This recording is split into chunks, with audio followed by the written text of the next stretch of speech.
Tuning you in now to the LBX Show with your host, Brandon Wiley.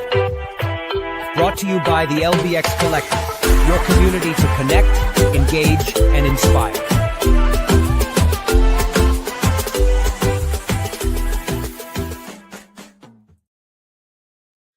All right, well, welcome everybody to the LBX Show for December 21st, 2025.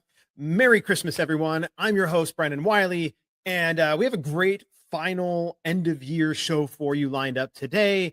We're going to dive into some news you should know, quite a bit there, and then we'll roll right into a fairly robust open and shut with Kevin Williams, just to review the openings and closing trends from last week. And then we will close out with promo pro tips as Chuck DeMonte discusses how to set yourself up in 2026 with budget-friendly marketing techniques. All right, with that all being said, let's dive into some news you should know.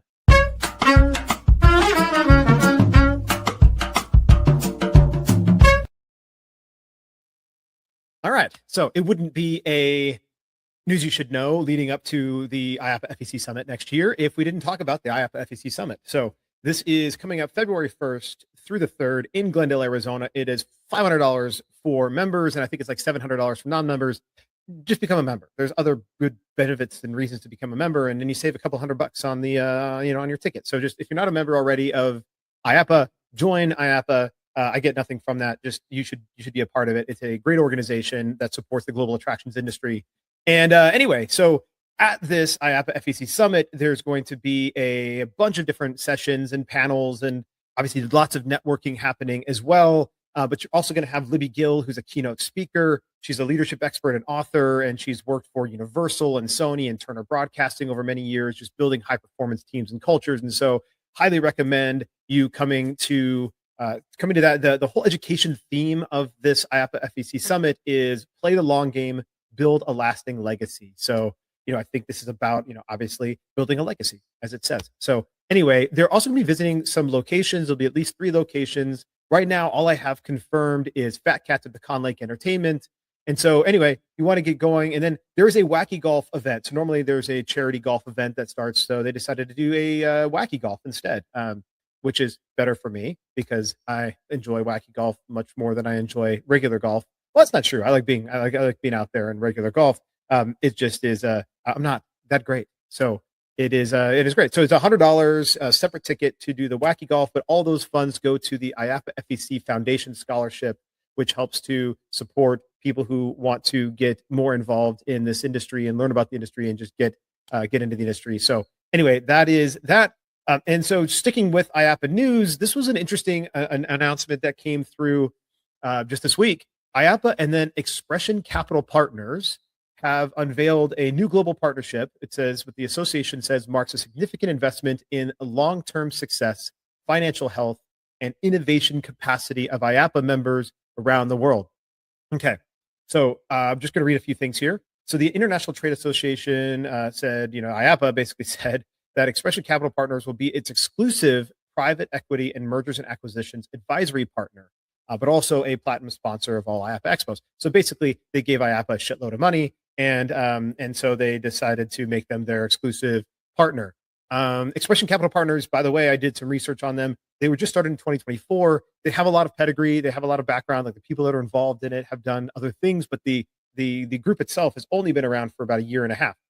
Look, I'm involved in a startup. Year and a half doesn't mean anything, but it is definitely they're definitely making moves in this industry to try to get there. I mean, to go from starting in 2024 to being a platinum sponsor, a global platinum sponsor across all IAAPA expos is a pretty significant leap. And the whole goal, I think, is that they're going to bring what they say expanded financial expertise, investment resources, and strategic guidance to attraction owners, developers, and operators across all global regions. And so they basically said, like, look, whether you're looking to invest or raise capital or just try to bring a new concept to life or just navigate an M&A, they want to be a resource for this growth across the industry. And apparently, like, I'm still trying to like figure out, okay, what does this all mean? Like, okay, they're just a sponsor, but like, what does it mean to be the exclusive partner for M&As and private equity? Like, that's what I'm just trying to still figure out here. But they say, look, the members will gain direct access to investment expertise, support with, again, M&A and raising capital, and then opportunities to explore strategic investments and advisory services. So it's like, okay, but is there a discount? Am I getting something? Like, am I getting free advice and guidance? Like, I still don't really fully know. And so there's some more I'm going to have to dig into, and I will bring more back here as I learn more about this, because I feel like this is a really great resource to IAAPA members, assuming we actually know what that resource really is. It's one thing to just have a sponsor and a new exclusive partner, right? It's like, saying that you're the exclusive dental partner of the Arizona Diamondbacks or something. Okay, cool. So what? I mean, like, am I going to get a discount going to, I'm going to get my teeth cleaned because I went to a Diamondbacks game? Like, I don't know. It's like, what am I actually getting from this partnership other than IAAPA just getting a bunch of money for a sponsorship? And so that's what I really want to understand here. And, we'll figure it out. But either way, having these guys hopefully focused on this industry will be a good, positive net benefit. It'll just be great to understand what the membership of IAAPA gets from that partnership. All right. And then one last thing here that I think is really worth noting, related to IAAPA news, and yeah, there just happened to be a bunch of it here this week, is this was announced actually a couple of weeks ago, and I finally got around to bringing it here, is the IAAPA Education Department recently partnered with Morgan's Inclusion Institute, and they created a disability awareness course. And so this is supposed to, basically provide support, accessible and impact these learning experiences around disability. So the course is going to provide an overview of disabilities and will explore what disability really means, the different types, and how everyone can be more inclusive. And so it's going to take away, if you do this class, what will be essential knowledge around definitions and language and best practices for creating welcoming experiences in the attractions industry. So specifically, it'll define what disability is by using simple, accurate language, identify at least 3 ways a disability can affect the person, recognize the difference between a physical and cognitive disability, as well as in explaining the difference between visible and invisible disabilities. And then just like describe how environments can generally create barriers for people with disabilities. And so, I think this is great. I think what Morgan Inclusion Institute is doing, based off of Morgan's Wonderland and all the great work they're doing down in San Antonio area of Texas. And so, this is like the first course in partnership between the two of them. It's 20 minutes. I haven't done the course yet. I have it scheduled to do during the holiday break, but it's 20 minutes. It comes with like also 0.5 CEUs, continuing education credits, if you're an ICAE or ICAP, through IAAPA if you're certified there. And it's free for members and non-members. So if you're not a member of IAAPA, cool. Then go ahead and still take the course. I think in general, it's good to be aware of how this language is used and the impacts that your experiences and attractions potentially have on those with disabilities. And so I really applaud Morgan's Inclusion Institute for coming and partnering with IAAPA to create this at least introductory course. I'm hoping that they'll continue to create more and more courses down the line. All right, so that's it for IAAPA news. There's a lot. And okay, all right. Moving on to the next thing. Matt Heller, a friend of mine and and co-host of the Attraction Pros podcast and founder of Performance Optimist Consulting, has done something really cool, and I thought it was pretty awesome. So I thought I'd just throw it out here, and first of all, just applaud him for what he decided to do, but also to hopefully, if there's any of you listening here that could benefit from the the thing that he's doing here, which I'll explain in just a minute, then I thought it'd be good to mention it here. So he has offered to help people prepare for a speaking submission at IAAPA Expo for free. So if you've never spoken at IAAPA Expo before, and you've considered it, and you've wanted to, and you're like, I don't know how to do it. I don't know about how I feel about speaking. I don't know how to create a submission that might get chosen and selected to speak and that kind of stuff. Like, look, Matt has spoken probably at every IAAPA Expo for the last couple of decades, in multiple sessions, and held panels and moderated panels. And so, we've been on stuff together. It's and his other co-host Josh Liebman has also done that. And so, anyway, he's got lots of experience on how to create really great submissions, and also obviously you have to deliver on those submissions too. But create really great submissions that get selected for IAAPA Expo to speak. And so he has just offered to say, hey, look, if you want a 30-minute session or whatever, reach out to me, and I can and I'll give you I'll give you some help. And so in order to get connected with him, you can go to Attraction Pros podcast website or performanceoptimistconsulting.com, I think. So anyway, but you can, and if you ultimately still can't figure out how to get a hold of him, just email me. I'm Brandon at lbxcollective.com, and I'll connect you with Matt. So one thing he did also call out, is a really cool thing, is he showcased in his email Maria from Fiesta Village Family Fun Park on stage at IAAPA. And he basically, like, when he was speaking, he said, hey, he was looking out in the crowd. He's like, hey, does anyone here have any, background or, has like any advice or whatever? And so, like, a couple of people raised their hand. He selected Maria and said, Maria, come up on stage and talk about that. And so she did a great job for like 5 minutes, 10 minutes talking about her, experience running the Fiesta Village Family Fun Park on stage at IAAPA, and she wasn't planning on it, and she did a great job. And all that means is, like, you don't have to have great, amazing public speaking experience. You have to just be engaging and passionate about what you're speaking about and knowledgeable about what you're speaking about. And people will appreciate you being up there because they want to glean information from operators and people who know what they are doing and have had that experience. So congrats to Maria. Great job. Thank you so much, Matt Heller, for everything you do for the industry and for offering that to everybody. All right. So a couple of other things here. Full Swing. If you're not familiar with Full Swing, they are a golf simulator platform. And where do we go here? Yeah, they're a golf simulator platform, and they're also the official licensed golf simulator of the PGA Tour. Again, as we just talked about, probably just gave the PGA Tour a lot of money. Doesn't really mean that PGA Tour is somehow doing any sort of endorsement or whatever of their product, but they are the official licensed golf simulator for the PGA Tour. And they've recently launched a new skill-based gaming platform called Skill Strike. And it offers a chance to win cash payouts for golf simulator play. Okay, so at least, another one where we're like infusing fucking gambling into everything to some extent, right? But these are at least gambling against yourself. So you're like, hey, I think I can improve and I can do better. And so I'm going to put money against myself. So rather than competing against other golfers, this new feature that they just rolled out can be used obviously in their home, because you can get a Full Swing suite for your home, or also there's commercial simulator locations, and they're literally everywhere. You can just Google Full Swing simulators, and this is why I'm talking about here. Golf simulation and golf simulators are like everywhere. 5-Iron doesn't use them, and others, like some of the bigger brands, doesn't use Full Swing. They use different like TrackMan and other stuff, but this is Full Swing is a big one. Anyway, so participants can pay an entry fee, and then they take a swing, and then they can potentially win money by outperforming their expected shot that they have the ability to do. And so players are effectively competing against themselves and their algorithm. It's just like algorithm derived expected shot outcome. So basically levels the playing field between scratch players and less experienced golfers. And it's run by this whole Skill Strike platform is run by AI technology from Even Play, and it essentially analyzes real-time tracking data from the Full Swing simulators and uses machine learning to calibrate each challenge to an individual skill level. So target sizes, here, we'll move this here. So target sizes and distances automatically adjust on every attempt, with tiered payouts depending on how close a given shot lands to the hole. Players can win up to 8 times their entry fee, and entry fees range from $3 to $20, and there are separate prizes available for holes in one. So basically you cannot game the system if you think, oh, I can game this, I can like duff a shot, and then I'm going to take another shot and I'm going to totally make it better.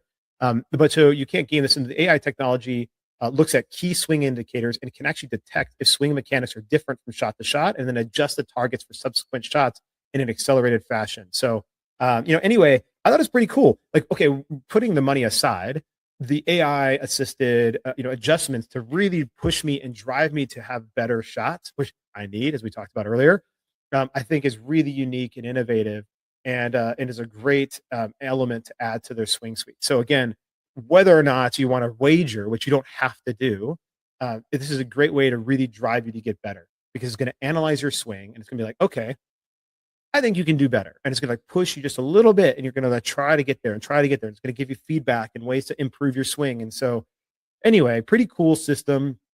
Obviously you can, they're working out the next phases for you to be able to compete with friends and stuff like in their suites. So obviously it'll gamify your swing suite experience. But anyway, that is the new release from Full Swing, their Skill Strike platform powered by Even Play AI.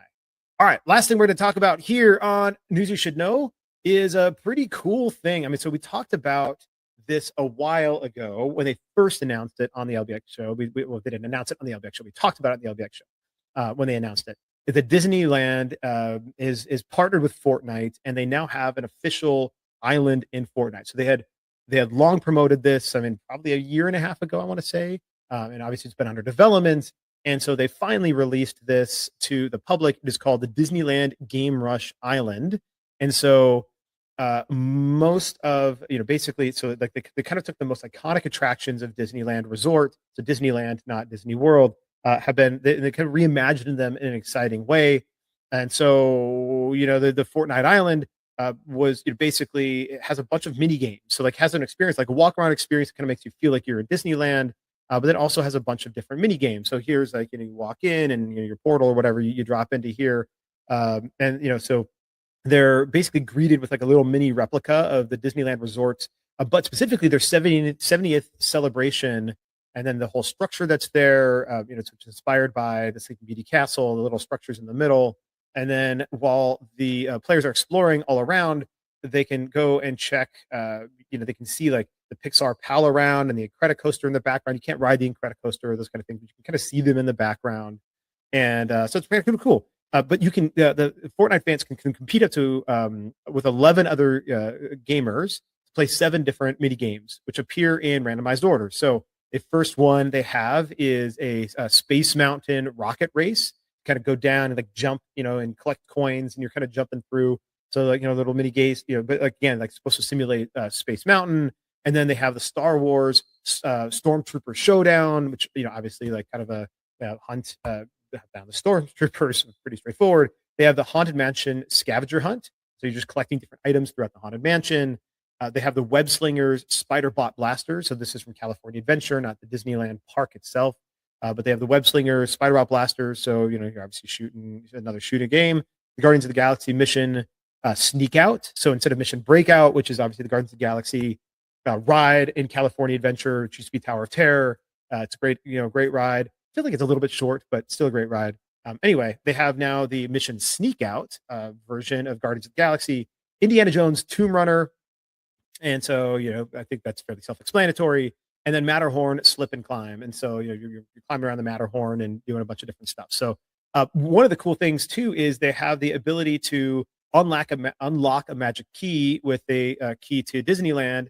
And each mini game has one virtual key to Disneyland, which can be obtained, but you have to like play through each game more than once to ensure you can grab one. So like, it's not totally apparent where they are. And so you have to find them, but you can use the keys at the Lock Station kiosk in order to randomly unlock one of 7 gold cosmetic items that are exclusive to the island.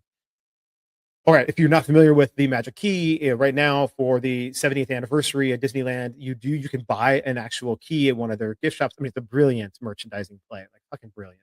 So you buy this key and you walk around and you find different kiosks throughout the Disneyland park. And I've been there many times this over the course of this year.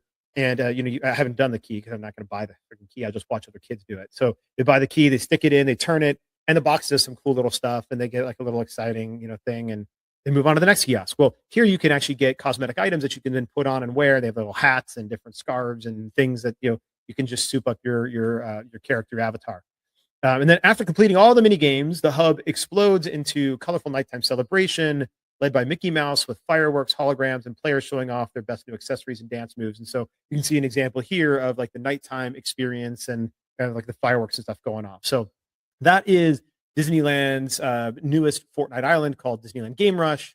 And, look, it's brilliant because it's going to get people excited. We talk about on Sound Off with Kevin Williams so often about transmedia, organizations being transmedia. So you have physical locations and experiences, and then movies and videos and video games, and this is just one more way to infuse the Disney brand in front of millions of players through the Fortnite platform. So great job. It looks like they've done a phenomenal job. The graphics look great. Of course, you wouldn't expect anything less from Disney, but they've really done a great job. And that, my friends, is the end of News You Should Know.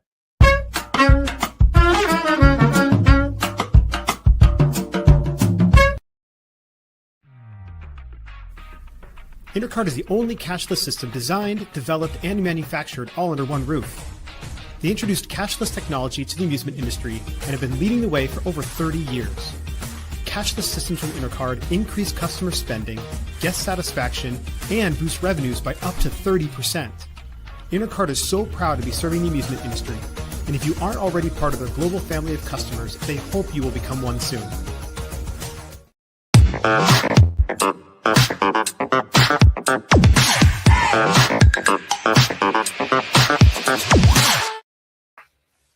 Hey, a big hello to everyone. How are we ho doing, Brandon? Warming up. So yeah, warming up here. Although it is supposed to be unseasonably warm in Phoenix this weekend, like all the way up into the 80s and Fahrenheit. So it's pretty crazy. It's actually not enjoyable. It's seasonably wet here in London. So anyway, let's hope that the weather is better elsewhere. So let's jump in, and this time of the year we can expect the hopefully a little bit of an ease back. I'll argue that not as much as I would have really expected, but at least we're not in the high 20s anymore. But as always, pause if I zip past anything too quickly. But we jump straight into Hoteltainment, as we've been seeing from some of the hotel venues now are throwing in a competitive socializing or social entertainment component to them. And the Dutch market is no different. And the Theatre Hotel has added bowling, as well as some amusement and F&B. I don't know if that's a bar to their mix. We are beginning to see this quite a bit. So it's not surprising that, obviously there's a boutique hotel, but we're really beginning to see a lot of entertainment being added to hotels and various bits of entertainment as well. So, this is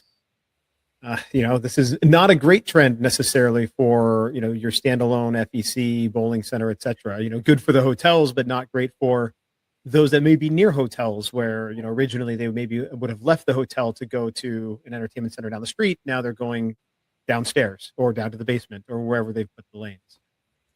That's an excellent point. The competition has changed. How many FECs had added boutique hotels to possible competitors down the road? And it won't be long before it's not just boutique hotels that are thinking of adding this kind of entertainment component. Moving on, and our friends at Launch Entertainment have expanded yet again. We're going to be up to 5 chains.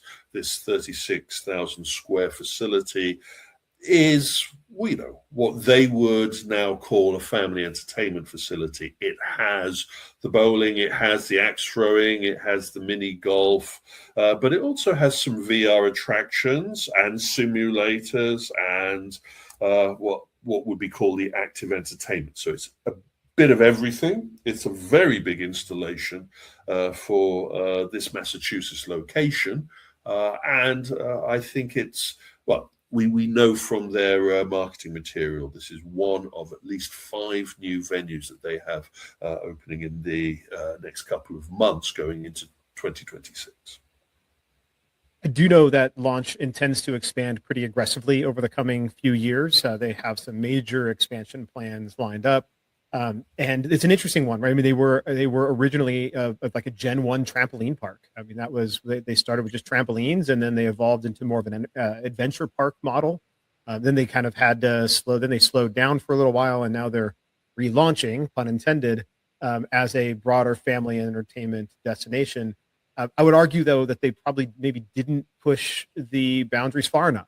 So they evolved from a Gen 1 trampoline park, and now they're really building what I would consider to be a Gen 1, maybe Gen 2 family entertainment center. So I'm not sure that they've really gone as far as they maybe should have with their attraction mix, for this reimagining of their brand.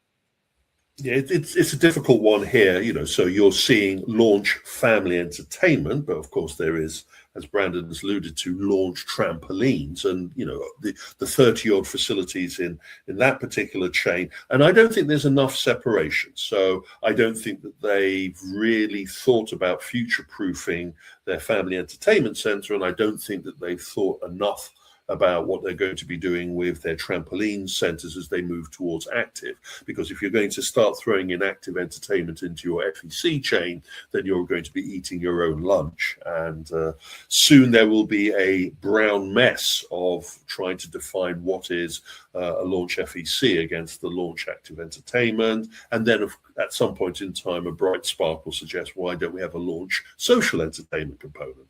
Brand identity, market positioning, and future proofing is going to be in their history if they want to be able to compete in this market. Moving on, and Japan appears to be redefining itself constantly in this changing market. We have a new entrant, Sync. They're a mixture of two types of approach. There is what I would say the traditional crane arcade kind of facility in one section, and then they have an amusement social entertainment with some F&B in another component. I am not sure if this is a toe in the water by a new entrant into the market or a one-off application, but it is an interesting stylistic new Tokyo edition. Yeah, this is a good example, though, of really bad naming. So while Sync itself isn't a bad brand, what I talk about it being bad naming is in search and in SEO. So I had to type it exactly with the periods in there, S.Y. To get it actually show up. And it didn't even show up in the search results. It showed up in the business block on the right-hand side. Oh. And that was only after I typed it exactly correct with the city, the name of the city, and Tokyo after it to get to it. So this is just something, again, as we think about naming, think about like Google the potential name you're going to do in your city and outside of your city in order to make sure that it actually shows up. Now, to be fair, if I were in Japan, if I were in Tokyo and I search Sync, it's possible that it would show up a little bit higher in the search results, but it is still something to keep in mind when you're thinking about your naming.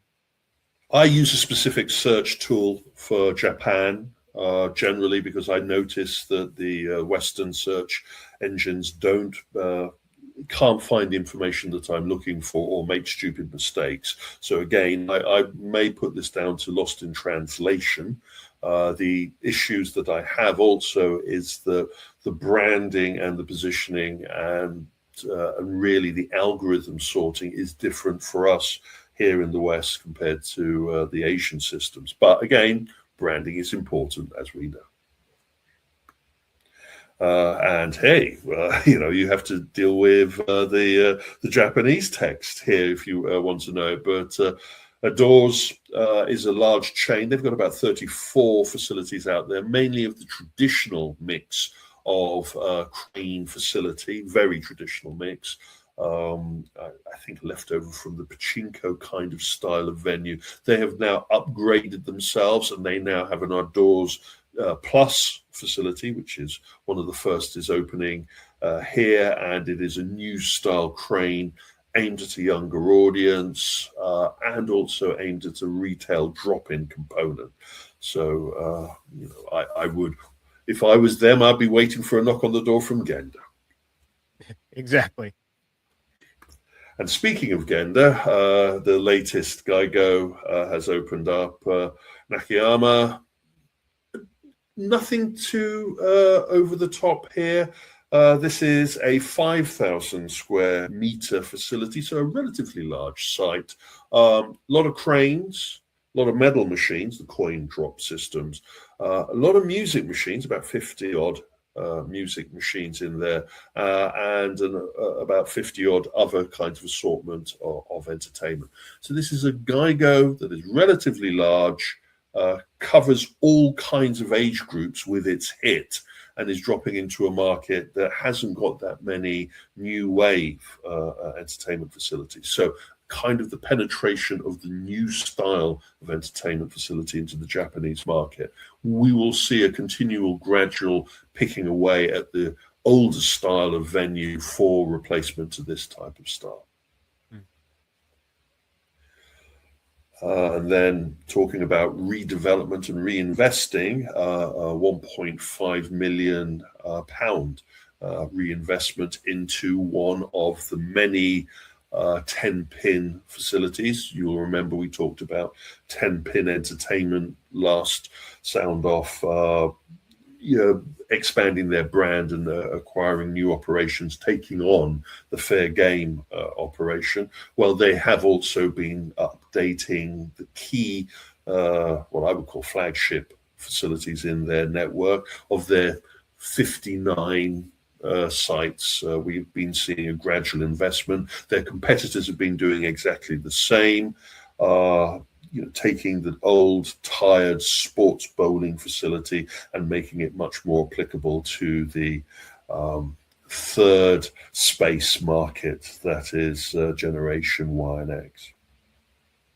This is another one of those. It's good to see that they're evolving their attraction mix, but they're going to have to at some point, or maybe not. I guess maybe they could just say they don't care, but they are going to have to address the name.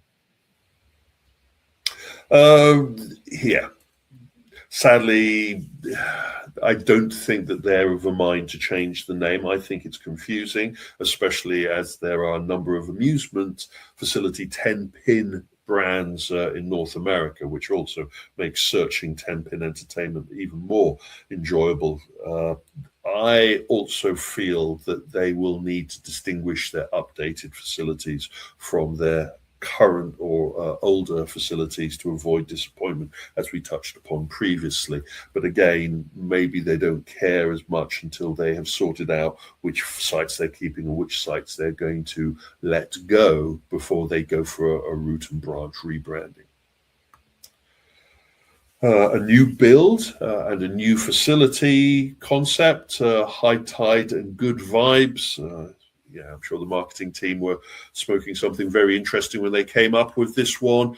North Carolina, a 40,000 square facility, very large for a brand new concept. It's got axe throwing, it's got AR darts in it, it's got a rope course in it, so it's as well as what I would call an active entertainment space. They've got simulators in there of the golf style that also can be doing ball tracking, and they've got 16-lane bowling and some amusement, though I couldn't nail that down from the launch information, and they've got F&B, and I would argue that this is an F&B facility primarily that has added quite a considerable social entertainment mix with a pivot towards a younger audience with the climbing stuff. I'm not sure how that will work, but this is a brand new brand.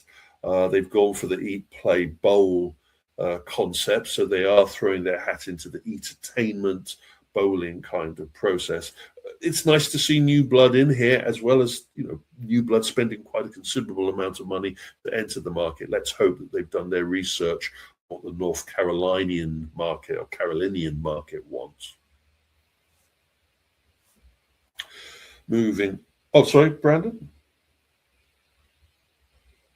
Yeah, sorry. I mean, I think I don't know if I froze on that end or what. I was trying to load their site, and their site was took over my browser for a second. I was trying to pull up the high tides and good vibes. So it wasn't giving me good vibes on the website. But no, I'll say, look, they've got. It looks interesting. I mean, I think regionally when this was announced, they had talked about it being this heavily themed surf type, surf like beach environment, and it doesn't meet that, and from my perspective, but it's a good mix of attractions, and it'd be interesting to see how they do.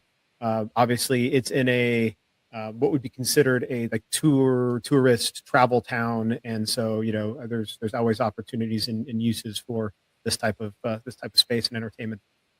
Yeah, it's clear that the original hype surrounding this at the beginning of the year painted a different picture to what the facility looks like. Away from the AI pictures, I noticed they had a couple of those dotted amongst their web page. We will just have to wait and see how the mix works for them. Anyway, moving on. Excuse me. And we have the Thai market embracing a young active entertainment facility with a strong immersive attraction component. They have a number of projection rooms giving me a kind of vibe to the immersive theater experiences, along with active entertainment and art creation for a very young audience, but it's technology heavy. And this is interesting from my perspective, how much immersion via this kind of projection mapping environments is going to play a part in the younger entertainment spaces, as we've seen with our friends at Hello. Yeah, and I think what I find interesting about this is that they're integrating science and innovation enlightenment as part of their sell here for an entertainment venue. And we're beginning to see this convergence of immersive entertainment existing in now museums and science centers. And so they're almost becoming, museum science centers, like they're having standalone exhibits, but now really the full thing is really beginning to transform into a more immersive experience. And so now you also have your more traditional, well, I wouldn't call them traditional, but like a venue focused on entertainment, beginning to bring in that science and innovation component you would normally go to a museum or a science center or a children's museum for. And now they're implementing that in an actual entertainment facility. So the convergence between the two, where one, the entertainment is bringing in science and education, and then the museum and science centers are bringing in more of the entertainment and immersion. So it'd be interesting to see how everything evolves over the course of the next 10 years. Yeah, the audience also will demand this, the children that are playing within a projection immersive environment and getting a experience, and we will touch upon that at a later sound off, are going to demand that as they get older from their more generic entertainment facilities offerings. You're not going to be able to get away with projection against the wall in a couple of years' time. You're going to have to really come up with an immersive experience, but something to keep an eye on. And then story of the changing face of VR. We have a traveling VR entertainment experience that has been dropped into a number of facilities in Canada, who've now finally found a permanent location. It will be interesting to see how they find being a permanent facility rather than a traveling facility. It's a totally different business model, and also it's a lot harder to operate a permanent site than to be a little bit more laissez-faire with a mobile site. But again, VR attractions, from what I'm seeing, they are using off-the-shelf VR technology with some downloadable content, but hopefully when they get their proper website up and running, we'll know a lot more about how their first proper site is working. Yeah, it'll be interesting. I don't know a whole lot about Saskatchewan. I don't know its population. I was trying to do some quick searching here to get the Moose Jaw's population, but I did come across on their site, or on Moose Jaw's site, the actual city of Moose Jaw. Yes. They are apparently named themselves Canada's most notorious city. So there we are. So if that is the case, then perhaps, VR, by the very nature of maybe, heavy tourism, etc., they might do well in a permanent site, but it is a entirely different model. And I don't know if those photos are from the permanent site or from their temporary site, but okay, good, because pipe and drape is just not going to cut it in a permanent site either. No, that's the only pictures available from the search was from their temporary operation. Their website isn't operational properly at the moment. The only thing that seems to be doing the rounds is the picture of their logo. And again, I looked at the site where they're moving into, and it's just a retail unit. So again, we don't know how much themality they've added to that. I would point to this as an example of how more traditional approaches to the VR arcade business are not working, and that you need to now nail down and become permanent and fixed and act like a proper entertainment venue. But again, I think we'll be able to say that in more detail in a couple of months' time. And another kingpin, an example of the difficulty of using kingpin, or 10 pin, or any of the pins, if you're going to be more than just a bowling facility. Again, in Canada, Ontario is a little easier to nail down. That has a very strong F&B and entertainment audience there, and throwing their hat into a crowded ring Kingpin has 24 lanes. It has mini golf. It has a dedicated arcade area with about 70 or 80 amusement machines in it, which they've named GameWorks Arcade. They also have some redemption in there, which was of interest to me. Excuse me. And they're part of a 3-facility chain of what I think are more traditional sports bowling that has now pivoted for the social entertainment approach to their business. And I get the feeling that this is one of the first that has really got, of their sites, that has really gone all in with that.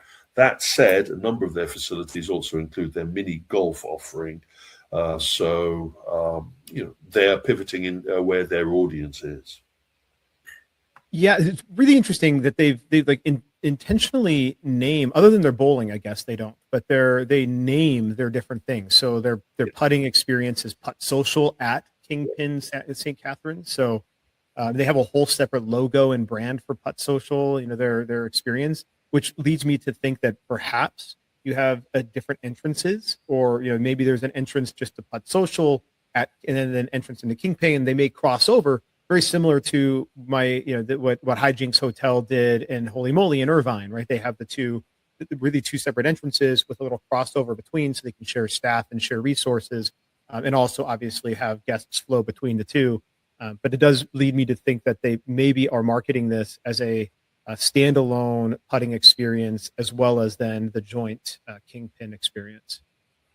From the pictures of the St. Catharines site, I didn't see a dedicated entrance into each area, but each area is its own thing.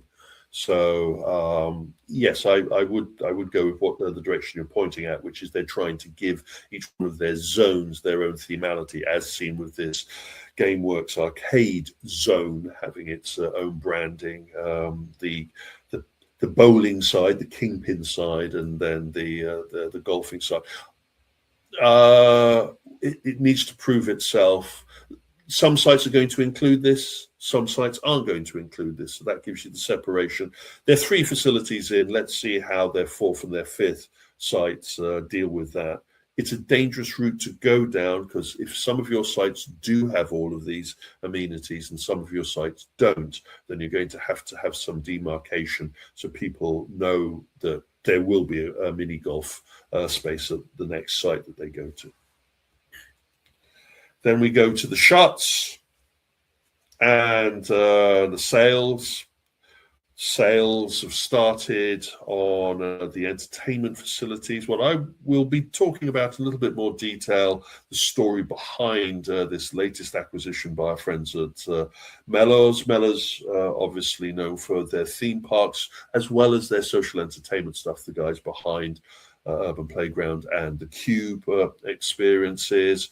Also have some very strong operational chops in the UAE, and they are expanding their chain and taking on a regional family entertainment theme park like Water Valley, very traditional, been going since the 70s, and they really are moving away from their previous ownership, which was the Brighton Pier Entertainment Group. But again, we will go into a little bit more detail of what's happening there to lead to this acquisition.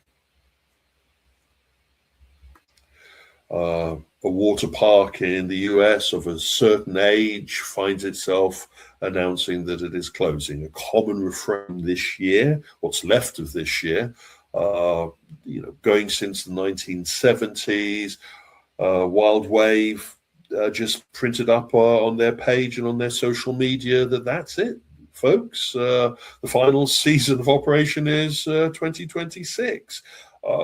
Their claim is suffering losses from footfall and diminishing profits, i.e. business ain't as good as it was, or more likely, we have put in a certain level of investment into this operation.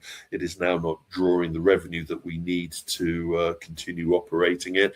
And surprise, surprise, I'm sure we'll be talking about an acquisition of this space, because there is a lot of real estate here to just disappear under the developer's bulldoze. I get the feeling that this is a viable operation in other people's hands.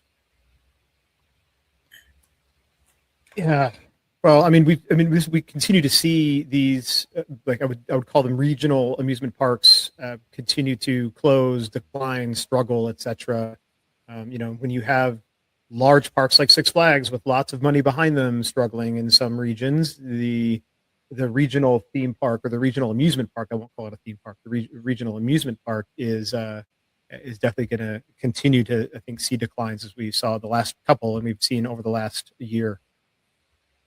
I would argue for the same reasons, which is if you haven't got a business model focused on your entertainment offering, then just hoping that what used to work will still keep on working means that you enter into a situation that is impacting some of those companies that we touch upon in Sound Off every now and then, that they are complaining about their site-on-site sales without really improving their entertainment mix. But that's what we're seeing here. And then one of those aspects that I found difficult to nail down is that it's been real hard in some cases to know if an operation is still going or not. Many people had told me that the Parcus Rendurus was not still operating their Nickelodeon adventure standalones. They still had them operated in their theme park site, but they weren't operating the two facilities that they had opened. Well, with the change in management, which we touched upon in the previous Sound Off, we now find out that, yes, both of those facilities had closed now, and they were part of a Nickelodeon licensing. So there's a lot of ramifications here. There's the IP acquisition that hasn't worked out, the reasons why this particular approach didn't work, as well as just a general understanding of where the Spanish market is going with its entertainment facilities. We have booms from some operations, and then we also have surprising busts from what we would have thought would have been a license to print money, having the Nickelodeon brand behind you. We've seen this now a couple of times, right? Last week we talked about Planet Play School shutting down. Now we've seen Nickelodeon Adventure. There was a Crayola, one of the Crayola Experience has had to close a couple of their locations recently, and it does, lead me to begin to wonder, like, how important or effective is heavy IP for a younger audience? How much do they really care about a fact that it's Crayola or Nickelodeon or Play School when they're going and actually doing it? Do they care about doing the art, or do they care whether it's an actual Play School thing that they're doing, like the little spiral gyra thing or whatever in the art? Like, I don't know that they care, and so this could be one of those where they just overpaid for the IP, and then also maybe didn't have the right types of attractions leveraging that IP to get the kids excited. Exactly, it is. You can't make a so-so idea better by slapping on an expensive IP. And we are seeing the reality of that a number of times. You've listed a number of operations. I would argue that those failed operations had a great IP, but their execution was appalling. And in many cases, the execution was from a group of executives that had zero knowledge of the entertainment market, or their knowledge base of the entertainment was in a different direction. And here we have a corporation that is well versed in leisure resorts and theme park, maybe pivoting into an area where it was just out of their league, and putting a bandage onto a broken leg ain't going to make it get any better. And hiding this information, making sure that it was really difficult to find out that these facilities had actually closed, tells us a lot about management's collywobbles, shall we say, about admitting failure. Anyway, that's the rundown of the opens and shuts, and we look forward to entering a brand new horizon towards the new openings. But at the moment, we've got quite a lot of coverage bouncing out from the Stinger Report. We have our extensive 5-part reporting on IAAPA. We're deep into that now, and we also will have some more reporting from some of the other events and other things that have been taking place in the sector. Perfect. All right. Well, another good open and shut, and we'll have probably an extra long one next time since we're going to be taking a week off for the holidays. So, looking forward to that one. Looking forward to it. Have a good one.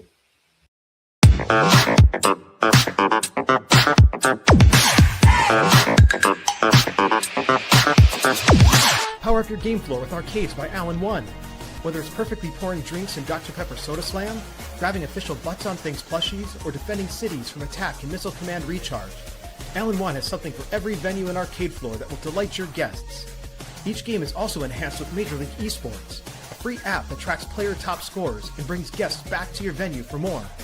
Visit allen-one.com to learn more. That's allen-one.com.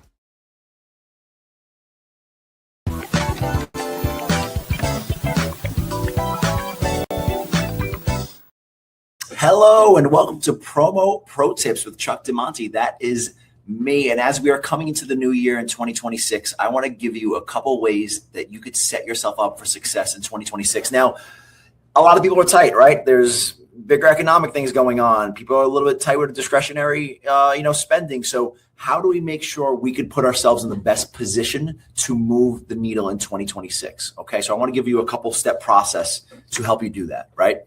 First things first is you need to analyze your business, right? What worked this year? What didn't work? Are you doing really well on birthdays, but your walk-ins are bad? Maybe your memberships were lower, right? What numbers were stood out to you that has room for improvement, right? Compared to previous years, right? What do your trends look like? So you really need to understand your numbers, okay? Even down to your labor rates and operations. I know this is a marketing segment here, but you really need to understand your numbers in your business. And I'll look at it from the angle of marketing, but there's more to a successful business than just marketing, right? We all know that. So analyzing your business from what went well, what didn't, okay? Look at reviews, okay? Hopefully you're capturing surveys, looking at Google reviews. What are people saying? Is the place clean? Like, what do you have to do? Okay, that could also influence your marketing, right? So maybe you need a facelift. Maybe you need, certain paint on some areas. Be better at cleaning. Your birthday parties could use a revamp of what you, do and have, right?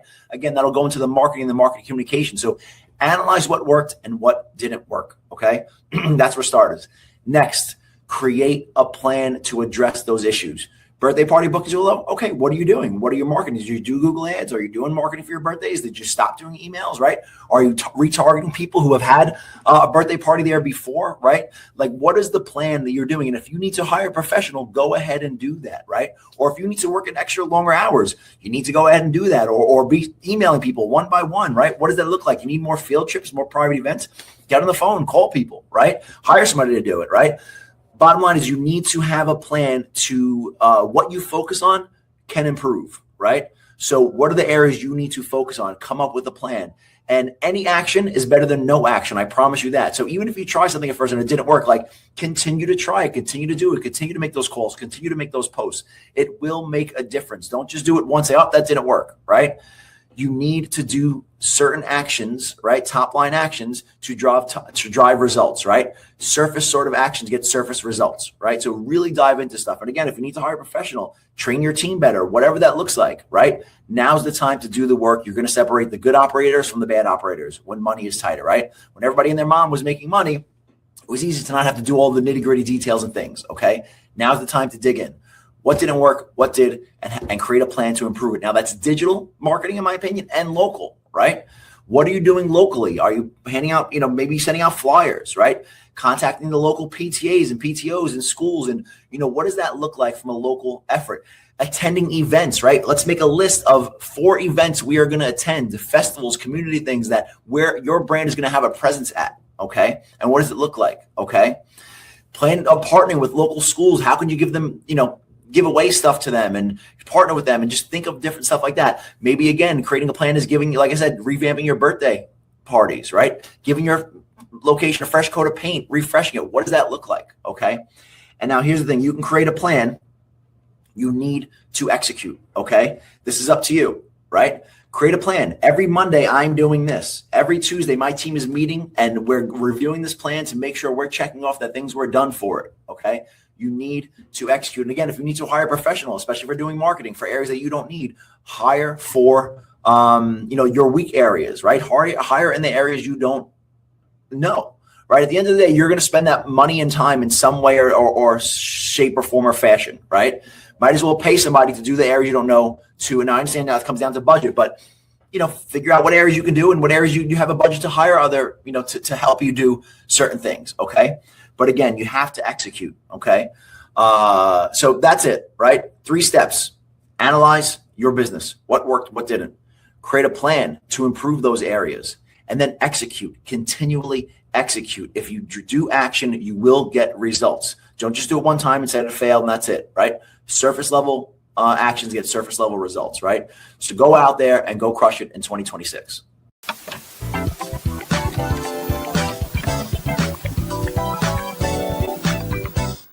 If you run a location-based entertainment brand and want to attract more visitors, check out Radius. They use real-time location data and customized marketing strategies to help brands like yours stand out.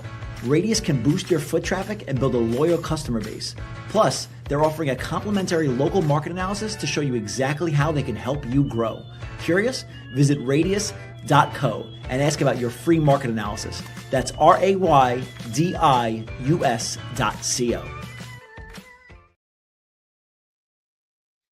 All right. Well, we have Sound Off number 103 with Kevin Williams coming out on December 23rd. So just in a couple of days.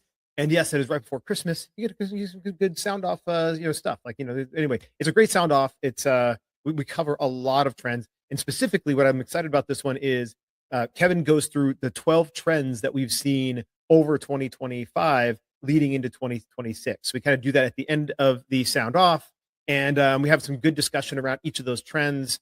They're very point on from my perspective as well. And so we have some good discussion along the way. So you can get that in just a couple of days on the 23rd at a Sound Off number 103 with Kevin Williams. And then we're going to be taking a break for the holidays. And we're going to be back in the new year on January 4th for our now ongoing running predictions episode. So this has become an annual tradition where we go back and I look at the different predictions that I made for last year at the beginning of the year and how many I got right and wrong. We call balls and strikes, and then we go and give new predictions. So I know I'll be having mine. We'll see if we can get a couple of other people on there as well to deliver their predictions for 2026, and we'll have a great predictions episode. That is a wrap for this week's LBX show. So this is Brandon Wiley signing off. Stay tuned and keep kicking out.